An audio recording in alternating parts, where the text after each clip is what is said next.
Good morning, beloveds. It is May 4th, at which point I'm going to let my geek flag fly and say, May the 4th be with you. Yes, I grew up on Star Wars. It is literally one of the first movies I remember seeing in the movie theater. And I actually saw it twice. I saw it in a movie theater and I saw it in a drive-in. So, all right.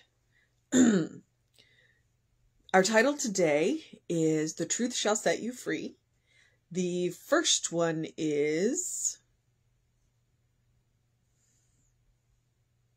If the Son therefore shall make you free, ye shall be free indeed. And that is John 8:36. Free spirit within me, unbound and perfect, teach me thy ways and make known to me thy limitless completion. Compel me to follow thy light, that I too may be free and complete. And that is The Science of Mind, page 537. All right. One of the elephants at a nationally known zoo had been tethered to a pole with a chain so that he walked around the pole day after day. One night, the chain broke. In the morning, the keepers found him still walking around the pole. He was free, but didn't know it. Like the elephant, we can become so used to our limiting circumstances, so accustomed to the chains that bind us, we do not experience our God-given freedom. But in the midst of oppressive circumstances, of apparent bondage, we can become free through the realization of our oneness with the freedom of God, by understanding that it is only our acceptance of restriction that binds us. When we see through the appearance of an undesirable situation to the truth, we are set free. Thus, faced with danger, we can know that the spirit within us is the only protection we ever need. Faced with loneliness, we can know that our divine companion is always with us. Faced with illness or lack, we can know that God within us is the source of perfect health and of abundance. We can look at the appearance of bondage and say, what is that to me? So long as we are consciously aware of the freedom within us, so long as our sense of oneness within it is secure and fast, the appearance of bondage has no power over us. Our perfect freedom is God-given and God-ordained. Our responsibility is to become conscious of it and to live it. Every appearance of bondage in my life is dissolved as I cast it upon the light of truth. In knowing my own divine childship, I am set free. Free to be the fullness of all that I was created to be. Free to express all that I am. In truth is my freedom. And that is KB, and I have no idea who KB is because I don't think I've read KB yet. Let's find out who KB is. Kathy Boevink. Okay. And honestly, today, I don't have any thoughts. So let me just go back through it. Although there was a line in there that reminded me of Labyrinth, where it's the movie with Jennifer, and her name just popped out of my head, and David Bowie, where the Goblin King steals the baby when she asks him to, and then she jumps through all these ridiculous hoops to get the baby back, and at the very end she realized he had no power over her. He was trying to intimidate her into doing what he wanted, and as soon as she realized she wasn't scared, the spell broke. And that can go a long way. If you think of fear like a spell, because when we're caught up in fear, our vision is cloudy. Our reasoning is cloudy. We can't see past the end of our nose, which makes making choices hard. Because we can't see all of our choices, we can't see all of our options. So when we're in fear, it's like that's exactly what. And then the minute we break the fear, the clouds lift, the scales fall from our eyes, and all of a sudden we go, oh wait, I have all of these options that I was unaware of because I was in fear. And so, and it can be that easy. And frequently it's not. And so that's why we do the spiritual practice every day of knowing who we are, of consciously unifying with the source of our own being. Because even if it doesn't break the spell of fear, what it can do is lessen it. And as we lessen the fear by knowing who we are, then we are going to make better choices because we are going to see more choices. It's just like when we limit spirit by telling spirit it's got to be exactly this, and spirit goes, well, I have all these other ways to bring it to you, but okay, this is going to take a little more work. Fear is the same thing. Fear limits our options and limits our choices because we literally can't see them. They're there, but we can't see them.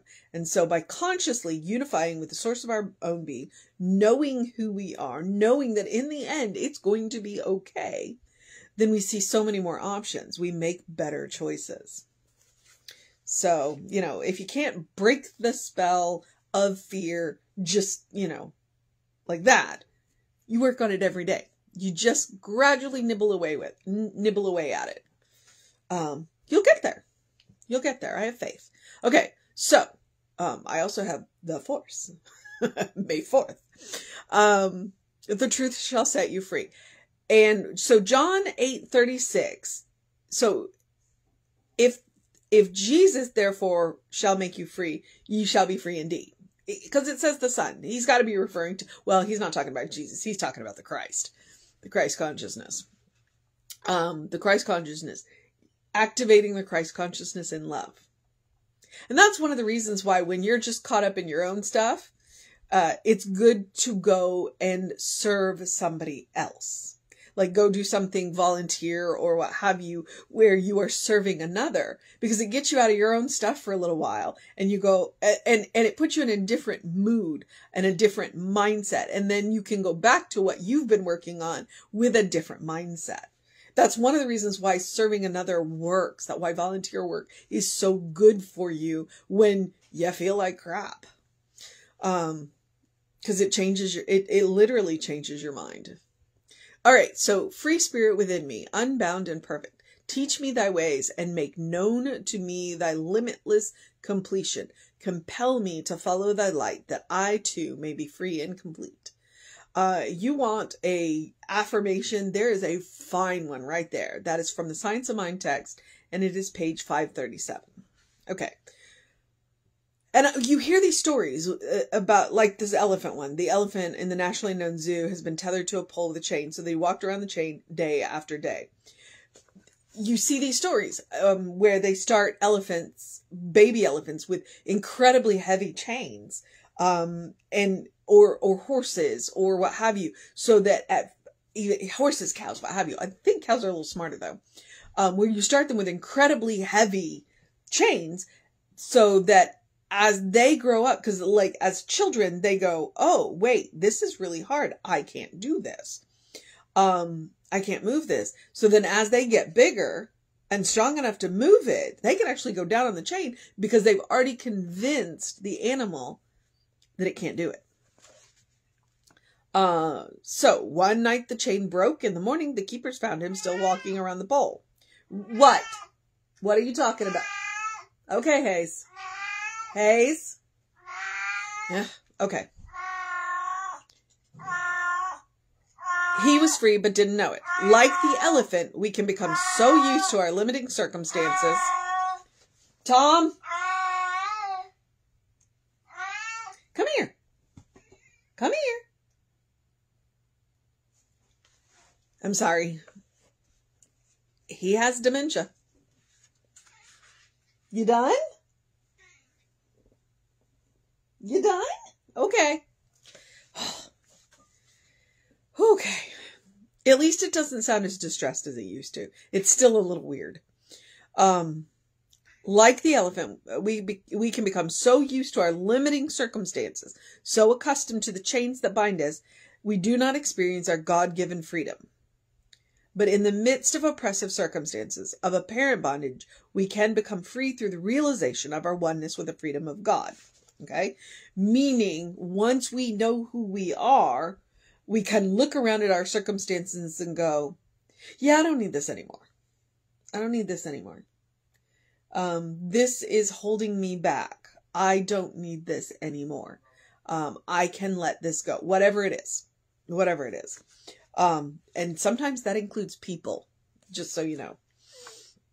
By understanding that it is only our acceptance of restriction that binds us. When we see through the appearance of the undesirable situation to the truth, we are set free. Yes. I love you too.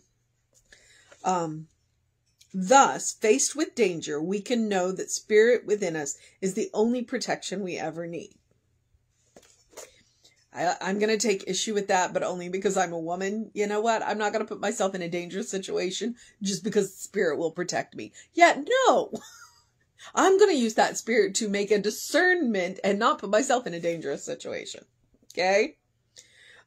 Faced with loneliness, we can know that our divine companion is always with us. That doesn't mean we need to hole up in our house with just the divine companion. But what it means is that when we go out and interact with other people, we are not alone. There is something in the back of us and something in the back of others that will recognize each other. And that can make it easier to make friends. Where was I? Faced with illness or lack, we can know that the God within us is the source of perfect health and of abundance. We can look at the appearance of bondage and say, what is it to me? And that sometimes is the question that we have to ask when we are faced with a restriction. What is it to me? What is it to me? Can this really hold me? And I would say 99.9% of the time, it cannot. It cannot.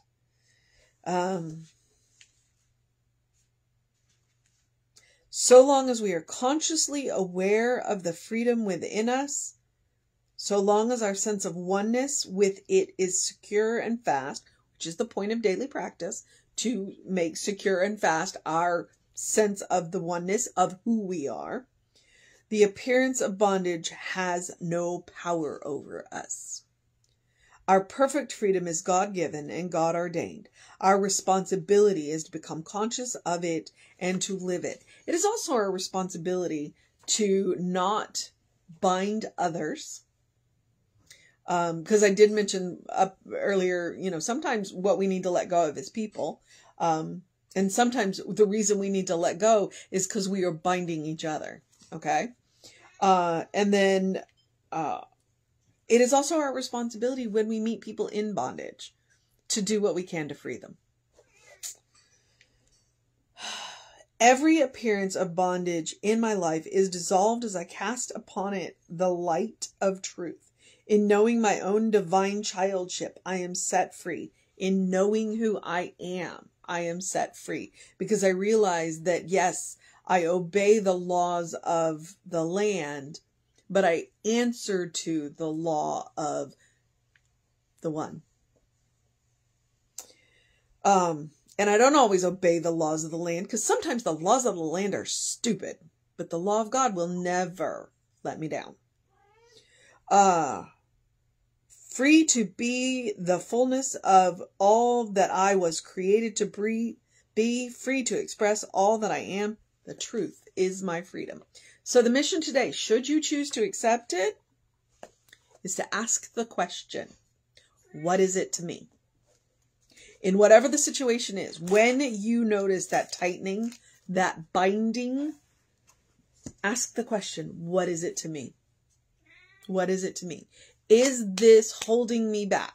Is this person holding me back? Is this job holding me back? Is this object in my life holding me back? Is this event holding me back?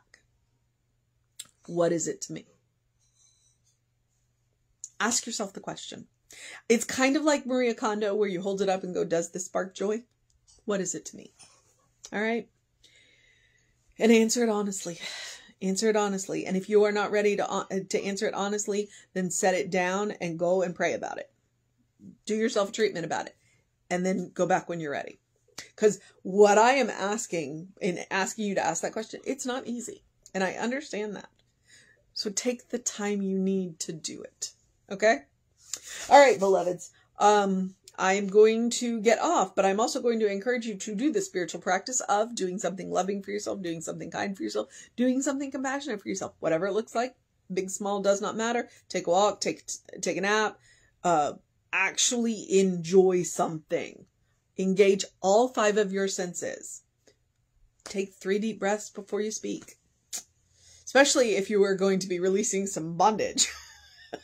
Some bindings with people. Take 3 deep breaths and do it kindly, compassionately, and lovingly.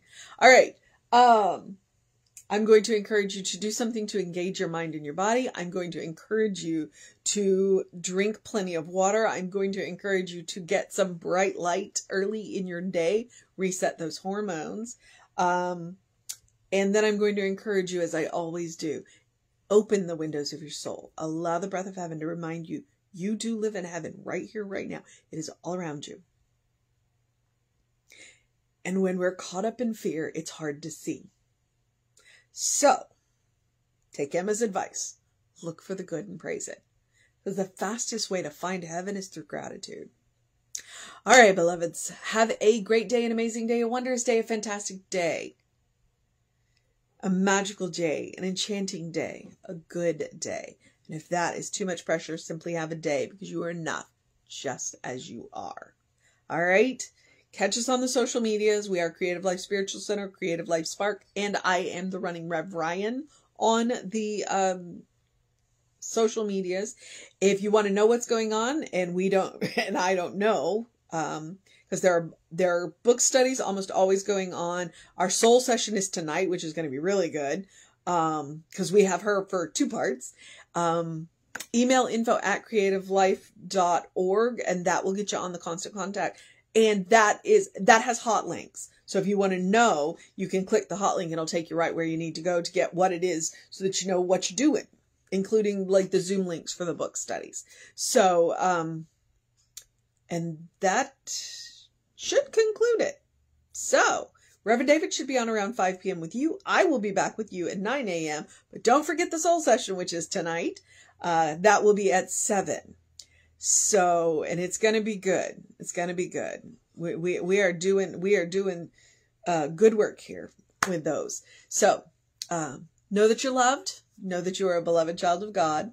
And I will see you next time.